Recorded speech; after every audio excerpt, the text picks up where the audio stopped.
అందరికీ ఆత్మీయ సలాం. చాలా మనసుకు బాధ కలిగించే విషయం, తీవ్ర ఒక హఠాత్ పరిణామం.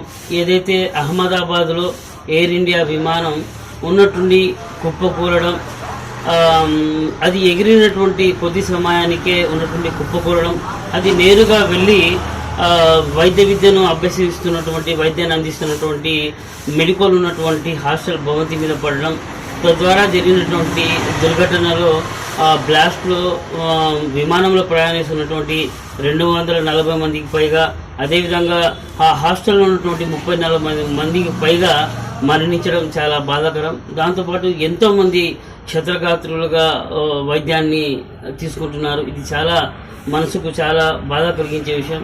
ఏది ఏమైనా భగవంతుని వైపు నుండి వచ్చినటువంటి నిర్ణయం ఇది, మనం దాన్ని స్వాగతించక తప్పదు. ముఖ్యంగా చాలా బాధ కలిగించే విషయం, అది మాటల్లో కూడా చెప్పలేము, అంత మనసుకు చాలా బాధ కలుగుతోంది. ఏదైతే ఈ దుర్ఘటన జరిగిందో, విమాన ప్రయాణంలో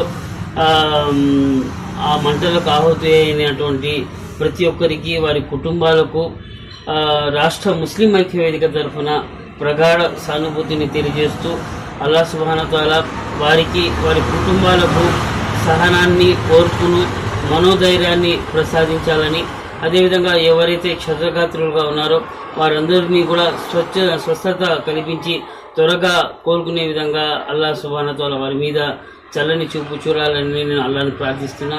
ముఖ్యంగా అదేవిధంగా ప్రభుత్వాలు, విమానయాన సంస్థలు మరి ముఖ్యంగా ఇటువంటి దుర్ఘటనలు జరగకుండా 1-2 సార్లు సాంకేతిక లోపాలు ఏమన్నా ఉన్నాయని చెక్ చేసుకున్న తర్వాతనే ప్రయాణాలు మొదలు పెట్టాలనేసి నేను విజ్ఞప్తి చేస్తున్నా. ఏది ఏమైనా కూడా జరిగినటువంటి ఈ సంఘటన మాత్రం మనసును కలిచివేస్తోంది. ఎంతోమంది కుటుంబాలు వాళ్ళ పెద్ద దిక్కులను కోల్పోయారు. కాబట్టి ప్రభుత్వాలు కూడా సహృదయంతో స్పందించి ఎవరైతే ఈ విమాన ఘటనలో మరణించారో వారి కుటుంబాలను కూడా తగిన ఎక్షకేష ప్రకటించి వారి కుటుంబాలను కూడా ఆదుకోవాలని నేను రాష్ట్ర ముస్లిం ఐక్యవేదిక తరఫున విజ్ఞప్తి చేస్తున్నా. మరి ముఖ్యంగా అల్లాహ్ను మరోసారి ప్రార్థిస్తున్నా, చనిపోయిన వారికి, వారి కుటుంబాలకు మనోధైర్యాన్ని అల్లాహ్ సుబ్హానహు వ తఆలా ప్రసాదించాలని, క్షతగాత్రులు త్వరగా కోలుకోవాలని నేను మనస్ఫూర్తిగా దుఆ చేస్తున్నా.